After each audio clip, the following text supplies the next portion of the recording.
Breaking news. Breaking news. Breaking news. Tchad. Le président de transition, président de la République du Tchad, le général Mahamat Idriss Déby Itno, a reçu une délégation du Parlement de la CEMAC. Merci de rester sur CNN. Breaking news. Breaking news.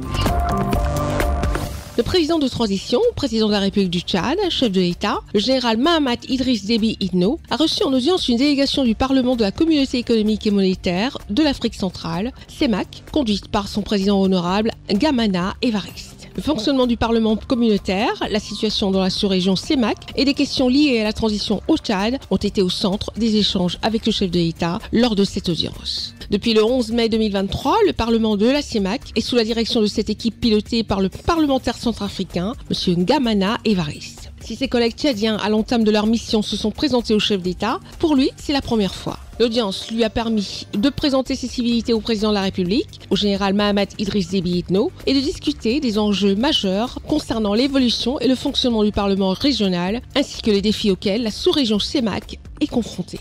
Le dialogue, qualifié de constructif, mené à la faveur de cette audience par le chef de l'État et les représentants législatifs de la CEMAC, a également pris en compte les défis comprenant notamment des questions liées à la gouvernance, à la démocratie, à la représentativité des citoyens, ainsi qu'à l'efficacité des mécanismes de contrôle et de supervision des politiques régionales. Aller de l'avant, écouter la voix du peuple, c'est à quoi peut se résumer le message porté par le président du Parlement de la CEMAC, l'honorable Gamana Évariste. Nous avons évoqué plusieurs questions liées au fonctionnement du Parlement CEMAC, qui est d'ailleurs l'émanation de la volonté de nos pères, les chefs de l'État. Et nous avons aussi discuté des questions liées au déroulement de la situation dans la sous-région et nous l'avons félicité pour son leadership. Nous l'avons aussi félicité pour la réussite du référendum constitutionnel au Tchad et nous l'encourageons à pouvoir aller de l'avant, à écouter la voix du peuple.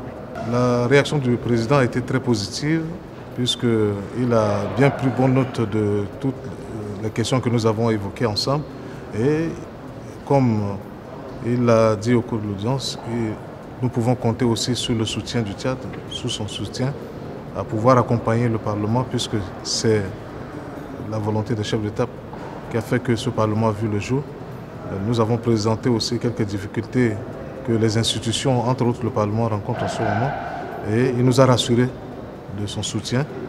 Il nous a donné aussi ses orientations, quelques conseils qui nous serviront à pouvoir fonctionner au niveau du Parlement. L'examen de la situation dans la sous-région a aussi permis de mettre en relief le rôle du Parlement communautaire en tant qu'institution démocratique, représentant les intérêts des citoyens de la sous-région. Les parlementaires dont la session 2024 se referme à la fin de ce mois sont sortis ragaillardis par les encouragements et le soutien réaffirmé du chef de l'État, les exhortant à jouer pleinement leur rôle qui est crucial dans la promotion de la démocratie, de l'état de droit et de la bonne gouvernance au sein de la communauté économique régionale. Merci d'être sur CNN, la télévision autrement. Les programmes se poursuivent. Retrouvez toute l'actualité afro-mondiale en ligne et en multidiffusion sur CNN, C-Web Info et plateformes digitales Facebook, YouTube, Instagram et en simultané sur Radio Voltage 2.